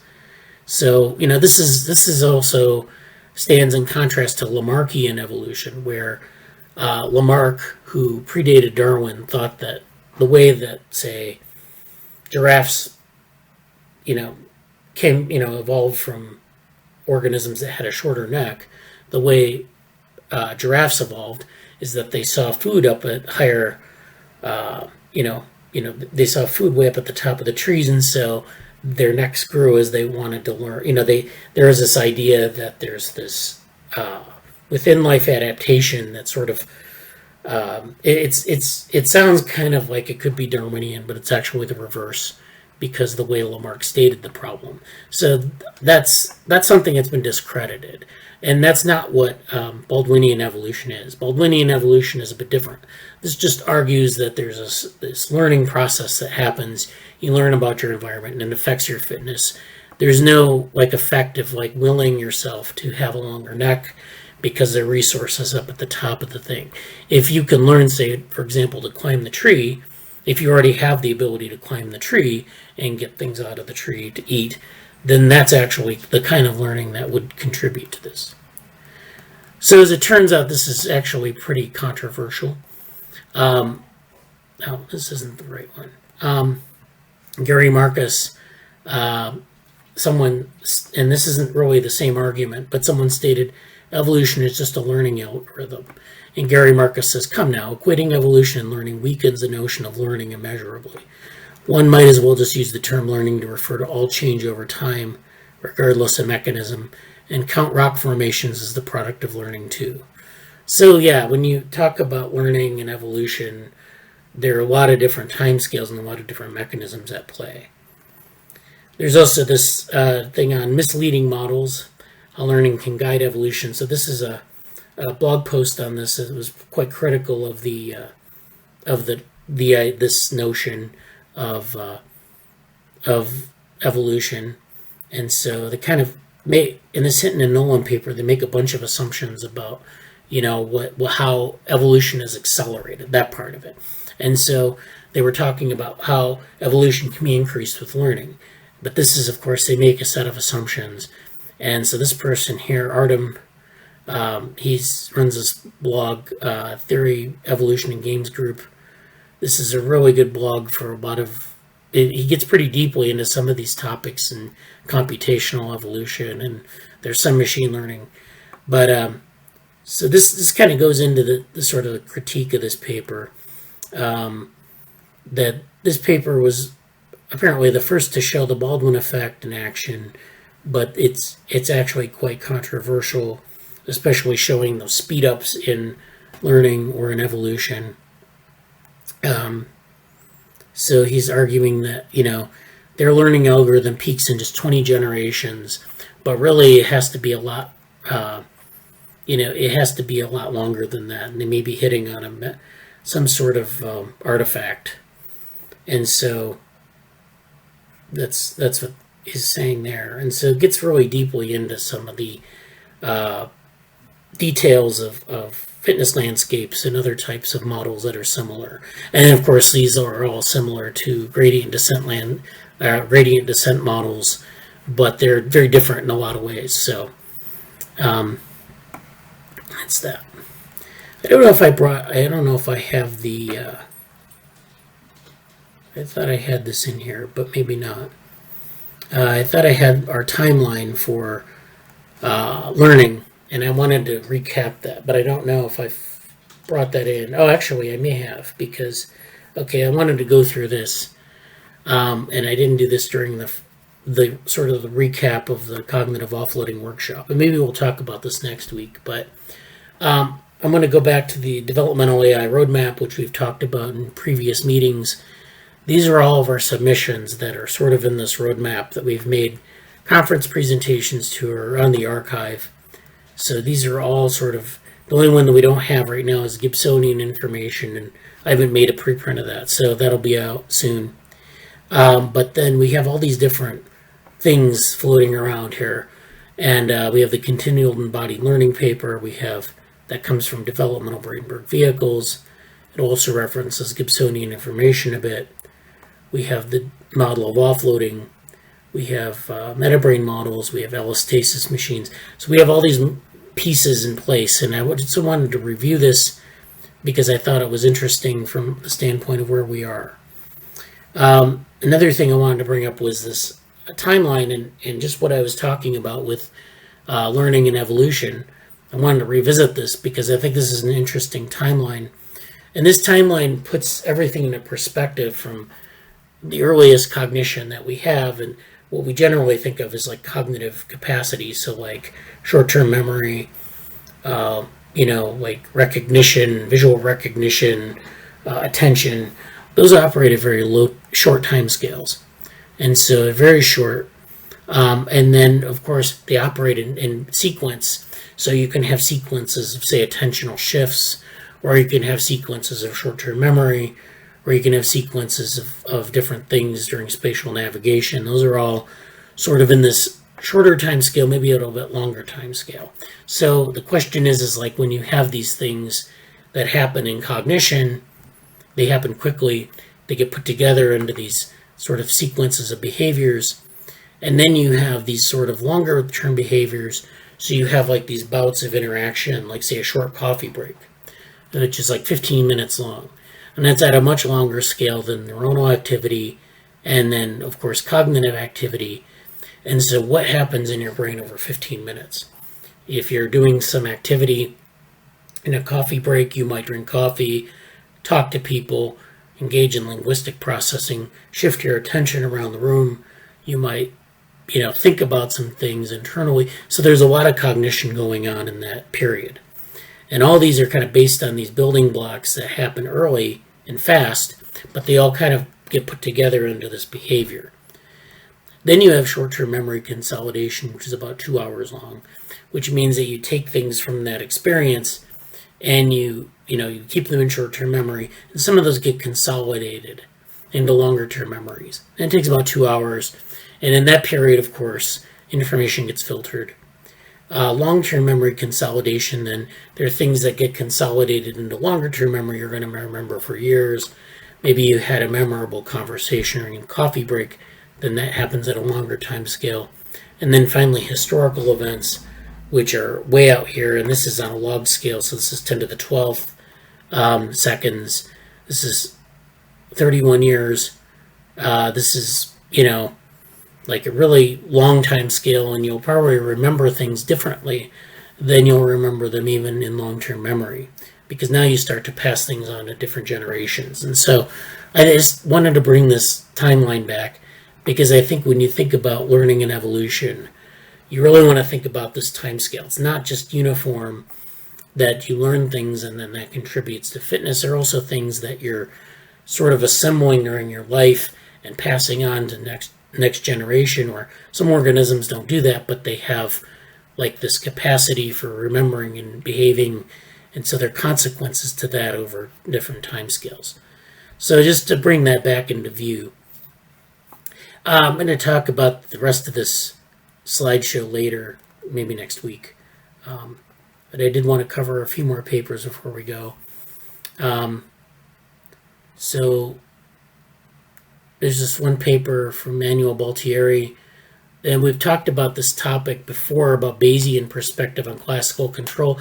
We've made this connection between Bayesian approaches and cybernetic approaches, and we've talked about how, I don't know if there's a really robust literature on this, but people have made the point that there's a sort of a difference, and that maybe there are certain strengths or weaknesses to both approaches. Well, this person here from Riken, he's kind of going over this idea of classical control as a Bayesian approach, and of course optimal control grows directly out of cybernetics. So that's why that's interesting to us. So the abstract reads, the connections between optimal control and Bayesian inference has long been recognized, with the field of stochastic or optimal control combining these frameworks for the solution of partially observable control problems. In particular, for the linear case with quadratic functions and Gaussian noise, stochastic control has shown remarkable results in different fields, including robotics, reinforcement learning, and neuroscience, and especially thanks to the established duality of estimation and control processes. Following this idea, we recently introduced the formulation of PID control, which is a specific type of control, one of the most popular methods from classical control based on active inference. a theory with roots in variational Bayesian methods and applications to biology and neuroscience. So they're making this connection between PID control, which is a specific type of control theory, and then variational Bayesian methods or active inference, which is, of course, we have talked about in terms of the brain.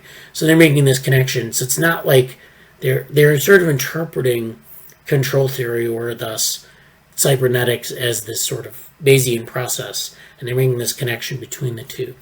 In this work, we highlight the advantages of our previous formulation and introduce new and more general ways to tackle some existing problems in current controller design procedures. So this might be a little technical for our interest, our more general interest in this connection, but it's interesting how they're kind of like, they're getting deep into control theory, which is, of course, divorced from classical cybernetics, but you still get some of these topics looking at degrees of freedom for independent responses to different types of signals, formalizing the time domain. There's this performance robustness trade-off in terms of tunable constraints, which is equivalent to priors in a Bayesian model. And so they kind of walk through this. I would leave this to, I don't know how much we're going to get out of it for our purposes, but I think it's an interesting reference to look at that relationship and see what people were thinking about. And again, there's a lot here that controlling, PID controllers can do in terms of different types of mechanical control. So there's a lot there, and it's just kind of mapping it back to the Bayesian case, especially the sort of a neuroscience, instantiation of Bayesian models. So you have this, you're looking at active inference. So active inference, we know from the literature, is something that we think controls the way the brain operates. So another thing, the second paper I wanted to get into here, and I'm trying to think about what would be best for this. Let's do this one. This is towards the second person neuroscience. And this is a paper, Behavioral and Brain Sciences. So again, like I've told people before, you have the paper in Behavioral and Brain Sciences, and then you have this long set of responses. And so you can see it's a 71-page document. This will include a lot of those responses by people who are reading it, and they send in like rebuttals to the authors. They point out various things that may be wrong with it, or they may agree with the paper. So that's all in this paper. So what do they mean by second-person neuroscience? So in spite of the remarkable progress made in the burgeoning field of social neuroscience, the neural mechanisms that underlie social encounters are only beginning to be studied and could, paradoxically, be seen as representing the dark matter of social neuroscience. So they're kind of, social neuroscience is really trying to get into tap into the neural mechanisms of sociality, and that's really going to maybe open up the field more. Recent conceptual and empirical developments consistently indicate the need for investigations that allow the study of real-time social encounters in a truly interactive manner. So VR is one of those areas. If you can combine VR with neuroimaging, it's even better, but that's a very tricky proposition. But in any case, this suggestion is based on the premise that social cognition is fundamentally different when we were in interaction with others rather than merely observing them. In this article, we outline the theoretical conception of a second-person approach to other minds and review evidence from neuroimaging, psychophysiological studies, and related fields to argue for the development of a second-person neuroscience, which will help neuroscience to really go social. This may also be relevant for our understanding of psychiatric disorders, construed as disorders of social cognition. So this allows us to sort of open it up even more and say, we want to sort of understand, the sort of the meta aspect of, what people are. We usually look at individual brains, or we can look at a number of brains and look at individual differences. This is arguing to have to be able to sort of interpret what the brain is thinking and how that brain sort of interprets its conspecifics. So many investigations have focused in particular on the neural correlates of our capacity to grasp the mental states of others. Two neuroanatomically distinct large-scale networks have gained center stage. So there's the mirror neuron system and the mentalizing network. So the mirror neuron system, and I have a good paper on mirror neurons, but I won't talk about it this week, and the mentalizing network. So these are two networks that you have, different centers, and they kind of do this, they interact with one another and they form these outputs. They allow people to sort of model other people's intentions. So the former has been taken as evidence of a simulationist account of social cognition. This is in reference to the mirror neuron system, and is believed to give us a first-person grasp of the motor goals and intentions of, what's up here, of other individuals. The latter has been seen as providing evidence of a theory account of social cognition, believed to give us an inferential, reflective, and what might be called a third-person grasp of others' mental states. And so, but there's a disparity between these sets of results that may arise from differences in the experimental paradigms used. So sometimes you use a different experimental paradigm, you get a different answer. So here, hence, both of these paradigms are investigating actual but limited domains of social cognition. Both are, in effect, committed to spectator theories of knowledge. So they use these isolation paradigms, they use this sort of, ultimately they're just sort of interpreting what they think is going on.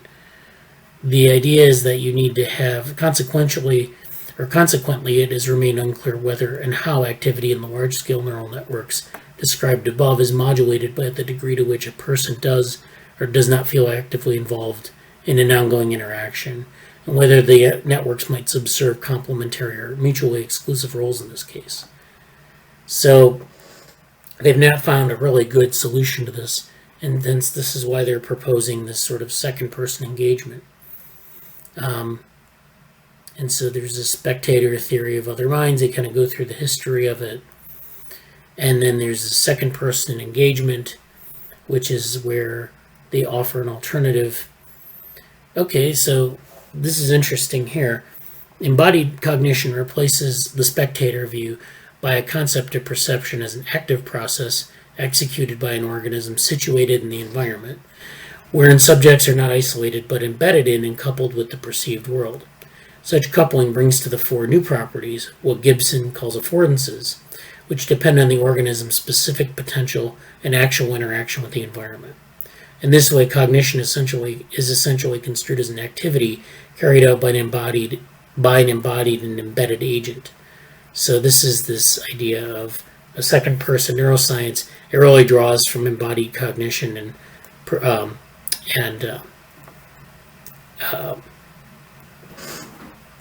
affordances. So let's see. So I'll leave this paper if you want to read it. You can get into it a little bit more. They really kind of get into a lot of the sort of the neural models and things like that.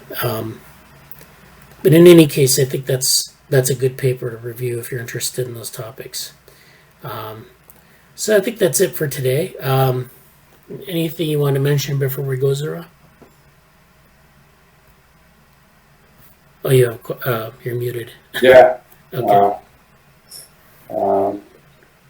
No, nothing. But it was great to join you again and